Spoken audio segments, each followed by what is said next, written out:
Students, आज हम लोग बात करेंगे नॉलेज एंड करिकुलम के बारे में। और नॉलेज एंड करिकुलम का जो सेकेंड पॉइंट है हमारा process of curriculum making. Process of curriculum making यानी कि इसके अंतर्गत में पाठ्यक्रम के बनाने के लक्ष्य एवं निर्माण का इस प्रकार व्याख्या करेंगे।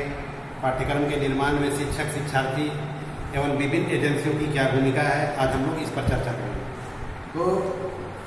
सबसे पहले हम जाने कि curriculum, what is curriculum. Curriculum क्या है, पाठ्यक्रम क्या है। तो पाठ्यक्रम के बारे में जैसा कि हमने जो हमारे जो पॉइंट्स है, पाठ्यक्रम ए स्टेटमेंट ऑफ लर्निंग ऑब्जेक्टिव्स यानी सीखने के उद्देश्य की व्याख्या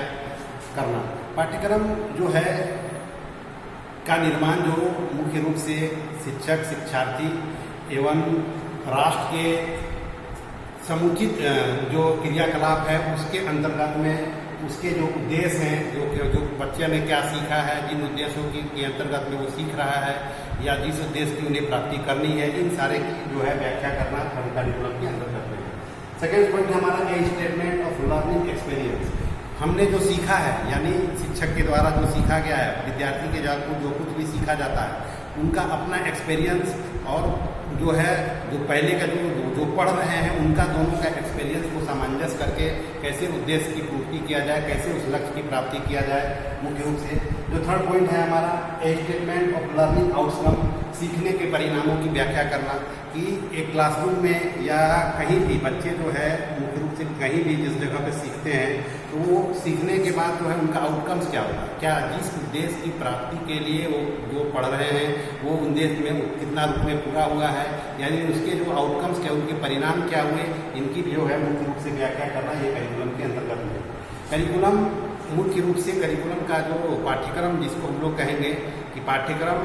में जो कनिंघम के अनुसार जो कहा गया है कि पाठ्यक्रम मुख्य रूप से शिक्षक के हाथ में वह साधन है जिसमें शिक्षार्थी को उनके आदर्श के अनुसार, उनके लक्ष्य एवं उद्देश्य के अनुसार उनको तैयार किया जाए। तो विभिन्न राइटर्स ने, विभिन्न मनोवैज्ञानिक ने पाठ्यक्रम की परिभाषा अनेक अनेक बुकों में दी है। तो उसके कुछ गुण जैसे फोर्थ पॉइंट है हमारा provide direction of both teachers as well as students, यानी कि छात्र एवं शिक्षक दोनों को नई दिशा प्रदान करना। करिकुलम मुख्य रूप से छात्र एवं शिक्षक दोनों को एक नई दिशा प्रदान करता है। To help the teaching learning process, मुख्य रूप से करिकुलम जो है यह शिक्षण अधिगम प्रक्रिया में बहुत मदद करता है। शिक्षण अधिगम प्रक्रिया के अंतर्गत जिसमें जो बच्चे, जो शिक्षक, शिक्षार्थी एवं जो विद्यालयीय वातावरण है, इन तीनों को सामंजस्य करके जो पाठ्यक्रम के नियत जो उद्देश्य एवं लक्ष्य की प्राप्ति कैसे किया जाए इसके अंतर्गत। तो आज हम लोग जो पहला चैप्टर्स है जो प्रोसेस ऑफ करिकुलम मेकिंग के अंतर्गत में जो फर्स्ट हम लोग जो पॉइंट है हमारा फॉर्मुलेशन एम्स एंड ऑब्जेक्टिव, यानी हिंदी में लक्ष्य एवं उद्देश्यों का निर्माण कैसे करें। तो सबसे पहले इसके बारे में हम थोड़ा सा जान लें कि प्रोसेस ऑफ करिकुलम मेकिंग यानी कि पाठ्यक्रम के जो निर्माण के जो सिद्धांत होते हैं। सबसे पहले पाठ्यक्रम का जो निर्माण किया जाता है, चाहे वो किसी भी स्तर पे हो, चाहे वो प्राइमरी एजुकेशन हो, सेकेंडरी एजुकेशन हो, सीनियर सेकेंडरी एजुकेशन हो, वोकेशनल एजुकेशन हो, टेक्निकल एजुकेशन हो, जिस उद्देश्य की प्राप्ति के लिए, जिस लक्ष्य की प्राप्ति के लिए मुख्य रूप से पाठ्यक्रम का निर्माण किया जाता है, उस पाठ्यक्रम के निर्माण में सबसे पहले ये देखा जाता है कि हम जिस पाठ्यक्रम का निर्माण कर रहे हैं उसके उद्देश्य कहाँ तक होंगे, और किस उद्देश्य के अंतर्गत जो है उसके पाठ्यक्रम का निर्माण किया जाएगा, ताकि विद्यार्थी यानी छात्र जो है पढ़ के अपने जो है उनका जो लक्ष्य की प्राप्ति कर सके। तो जो पाठ्यक्रम निर्माण की जो प्रक्रिया है, उस निर्माण की प्रक्रिया में जो फर्स्ट पॉइंट है हमारा कि फॉर्मुलेशन एम्स एंड ऑब्जेक्टिव, लक्ष्य एवं उद्देश्यों का निर्माण कैसे किया जाए। तो जिसका जो फर्स्ट इस ऑब्जेक्टिव्स में सबसे इस पाठ्यक्रम के लिए प्रोसेस ऑफ करिकुलम कंस्ट्रक्शन कहें या प्रोसेस ऑफ करिकुलम मेकिंग कहें, इनके अंतर्गत में ये जो फर्स्ट जो बिंदु है ये सबसे इम्पोर्टेंट बिंदु है, क्योंकि हम जानते हैं कि दैनिक जीवन में भी सबसे पहले किसी भी लक्ष्य की पूर्ति करने के लिए सबसे पहले उद्देश्य का होना जरूरी है कि हम जिस लक्ष्य को पाना चाहते हैं उस लक्ष्य के लिए सबसे पहला हमारा उद्देश्य है। तो ऐसी है कि जैसे इसके अंतर्गत में कि प्रोसेस ऑफ करिकुलम मेकिंग यानी कि जो पाठ्यक्रम को जो निर्माण की प्रक्रिया है, उस निर्माण की प्रक्रिया के अंतर्गत में उद्देश्य की प्राप्ति कैसे किया जाए। तो हमने इसके कुछ उद्देश्य को इसमें मेंशन किया है, जिसको पॉइंट वाइज हम लोग देखेंगे। जो फर्स्ट हमारा है कि selection of AIIMS and objective, सीखने के लक्ष्य एवं उद्देश्य के क्या होंगे। तो सीखने के लक्ष्य उद्देश्य का सीधा तात्पर्य है कि जो सिलेक्शन का जो हमारा जो उद्देश्य एवं लक्ष्य के लिए जो कुछ हमें चयन करना है, अगर हम मान लीजिए प्राइमरी एजुकेशन की बात करें या वोकेशनल एजुकेशन की बात करें, तो जिस एजुकेशन के अंतर्गत में हम लोग जो पढ़ते हैं या बच्चों को पढ़ाते हैं, उसके पहले उद्देश्य क्या होंगे और उस उद्देश्य के अनुसार से बच्चे उसके अंतिम लक्ष्य तक पहुँचते हैं कि नहीं। तो इसके अंतर्गत में जो हमारा पहला जो प्रोसेस ऑफ करिकुलम मेकिंग यानी पाठ्यक्रम के निर्माण की प्रक्रिया होती है, इसके फर्स्ट उद्देश्य है कि एक नियत सबसे पहले एम्स एंड ऑब्जेक्टिव तैयार किया जाए। दूसरा है सिलेक्शन ऑफ लर्निंग एक्सपीरियंस, कि एक पहला कि हमने क्या सीखा है और बच्चे ने क्या सीख के रहा है। जैसे कि NCF 2005 भी कहता है कि लर्निंग जो होनी चाहिए वो विद्यालय के साथ साथ बाहरी वातावरण से जोड़ के होनी चाहिए। उसका सीधा तात्पर्य है कि हर बच्चा या हर जो है वो कुछ ना कुछ सीखता है, और सीखने में मुख्य रूप से वंशानुक्रम, वातावरण, समाज और भी बहुत सारे जो माध्यम हैं जिसके फलस्वरूप बच्चा कुछ ना कुछ पहले से सीखा जाता है। तो हमने है कि हमारा जो एक्सपीरियंस है, टीचिंग एक्सपीरियंस है, उस एक्सपीरियंस को एक नए एक्सपीरियंस के साथ जोड़ के कैसे पाठ्यक्रम का निर्माण किया जा सके, ताकि पाठ्यक्रम का जो स्वरूप हो वो लचीला हो। थर्ड में जो है हमारा सिलेक्शन ऑफ द कंटेंट, सामग्री का चयन। जो प्रोसेस ऑफ करिकुलम मेकिंग के अंतर्गत जो सबसे इम्पोर्टेंट जो अगर हम कहें तो content, selection of the content, यानी कि अगर हम सपोज दैट हिस्ट्री की बात करते हैं, सोशल साइंस की बात करते हैं, साइंस की बात करते हैं, तो सबसे पहले ये हम लोग देखते हैं कि अगर हम इतिहास की बात करते हैं तो इतिहास का जब हम पाठ्यक्रम का निर्माण करते हैं तो सबसे पहले ये देखते हैं कि किस लेवल में बच्चे का यह पाठ्यक्रम तैयार किया जाना है। जैसे अगर अपर प्राइमरी अगर क्लास 6 to 8 की हम लोग बात करें तो उसमें से जो है कंटेंट क्या होगा, कंटेंट किस हिसाब से होगा, वो एक क्लास 6 के बच्चे के IQ लेवल के हिसाब से होना चाहिए। तो ऐसे बहुत सारी बातें हैं जो प्रोसेस ऑफ करिकुलम यानी कि जब पाठ्यक्रम का निर्माण किया जाता है तो इन सारे चीज़ों को ध्यान में रखते ही किया जाता है, ताकि जो है बच्चों के IQ के अनुसार, बच्चे के अचीवमेंट के अनुसार जो है पाठ्यक्रम का निर्माण किया जा सके। और इसके अंतर्गत में एक भी बात यह है कि पाठ्यक्रम का जो भी हम कंटेंट लेते हैं, जिसका सबसे पहले ये उद्देश्य होता है कि वो विद्यार्थी के उद्देश्य की एवं लक्ष्य की पूर्ति में के हिसाब से हो, राष्ट्रीय एवं अंतर्राष्ट्रीय सद्भावना के अंतर्गत में हो, राष्ट्रीय एवं अंतर्राष्ट्रीय के विकास के अंतर्गत में। तो जो नेक्स्ट फोर्थ पॉइंट है हमारा ऑर्गेनाइजिंग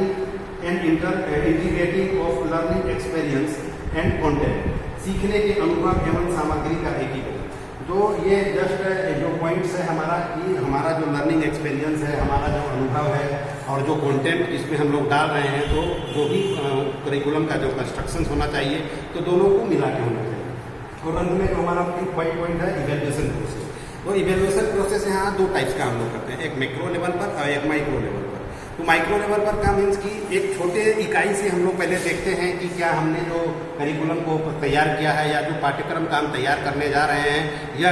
किस हिसाब से जो है उद्देश्यों की पूर्ति करता है या अंतर्राष्ट्रीय या राष्ट्रीय लेवल को के मानकों पर उतरता है। और फिर इसको जो है हम एक बहुत बड़े व्यापक पैमाने पर लेकर के फिर उसे हम एक नई पाठ्यक्रम का रूप में देते हैं। और जो इन सारी प्रक्रिया, इन सारे पॉइंट्स को अगर हम समाग्रित करके एक तौर पर हम कहें तो हमारा होता है कि प्रोसेस ऑफ करिकुलम मेकिंग, जिसको पाठ्यक्रम निर्माण की प्रक्रिया है।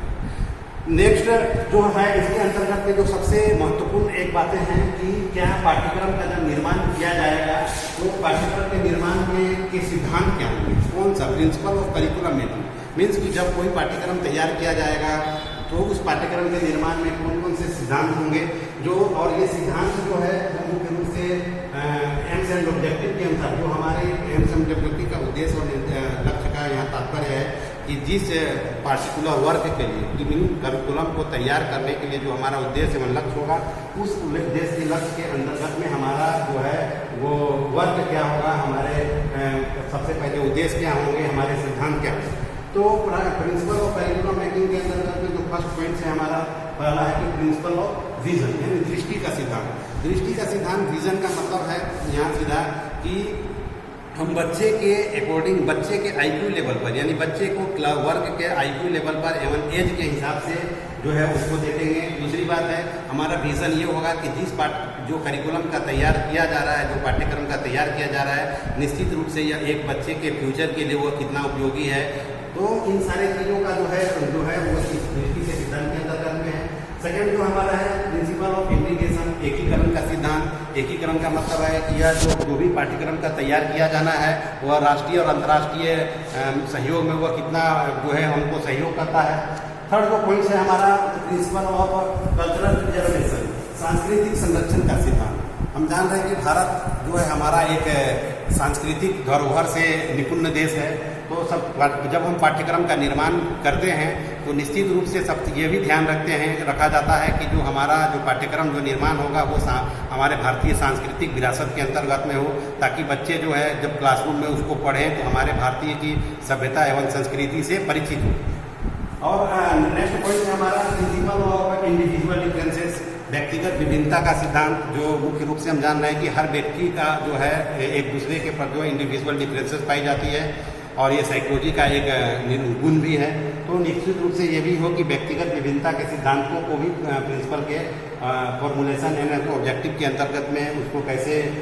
फिक्स किया जाए या कैसे उसका निर्माण किया जाए। नेक्स्ट पॉइंट है हमारा प्रिंसिपल ऑफ एक्टिविटी, गतिविधि का सिद्धांत। गतिविधि का मतलब है जो विद्यालय के अंतर्गत में जो चीज़ हम कोकुलर एक्टिविटी के अंतर्गत में, जैसे डांसिंग, प्ले, म्यूजिक, लाइब्रेरी, उसके अलावा रंगोली कंपटीशन, सेमिनार, डिबेट, तो इन सारे जितने भी जो एक्टिविटी हैं उस एक्टिविटी को करिकुलम का एक मुख्य रूप से अंग दिया जाए, ताकि बच्चे जो है उसको पढ़ने के बाद अपने लक्ष्य और उद्देश्यों के निर्माण में सहायक हो।